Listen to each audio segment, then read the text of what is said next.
గడిచిన 4 నెలల్లో 3 ఆంగ్ల చిత్రాలు తెలుగులో డబ్ అయితే ఈ మే నెలలో వారానికి ఒకటి చొప్పున జనం ముందుకు వస్తున్నాయి. నిజానికి Hollywood film makers summer season కు చాలా ప్రాధాన్యం ఇస్తారు. ముఖ్యంగా పిల్లలను ఆకట్టుకునే సినిమాలను ఈ సీజన్ లో విడుదల చేస్తూ ఉంటారు. అలానే యువతను ఆకట్టుకునే యాక్షన్ చిత్రాలను విడుదల చేయడానికి ఇదే సరైన సమయంగా వారు భావిస్తూ ఉంటారు.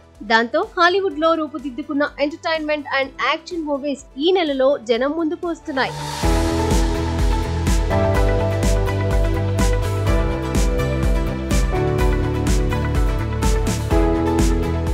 కేవలం హాలీవుడ్ మూవీస్ మాత్రమే కాదు, వివిధ దేశాల్లో రూపుదిద్దుకునే చిత్రాలు సైతం భారతదేశంలోని పలు భాషల్లో తమ చిత్రాలను డబ్ చేసి ప్రేక్షకుల పరుసును ఖాళీ చేయాలని చూస్తున్నాయి. చిత్రం ఏమంటే గడిచిన 4 నెలల్లో కేవలం 3 ఆంగ్ల చిత్రాలు తెలుగువారి ముందుకు వచ్చాయి. జనవరిలో హాంకాంగ్ వారియర్స్ ఏజెంట్ గాయ్ 007 విడుదల కాగా ఫిబ్రవరి మాసంలో captain America Brave new world movie వచ్చింది.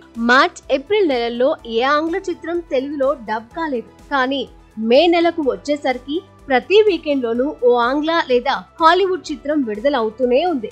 మే ఫస్ట్ వీకెండ్ లో థండర్ బోల్ట్స్ మూవీ తెలుగులోనూ విడుదలైంది. అయితే సరిగ్గా 2 రోజుల్లో రిలీజ్ అనగా ఈ సినిమా పేరును మార్వెల్ సంస్థ ది న్యూ అవెంజర్స్ అని పేరు మార్చింది.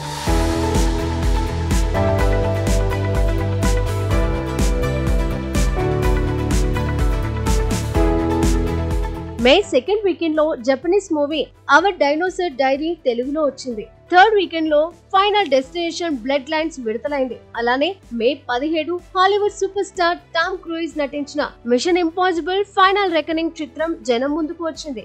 రాబోయే వారంలో డిస్నీ సంస్థ నిర్మించిన Lilo and Stitch live animation movie తెలుగుతో పాటు హిందీ, తమిళ భాషల్లోనూ రానుంది. అలానే ఈ నెల చివరి వారంలో అంటే 30వ తేదీన కరాటే కిడ్ లెజెండ్స్ మూవీ తెలుగులో వస్తోంది.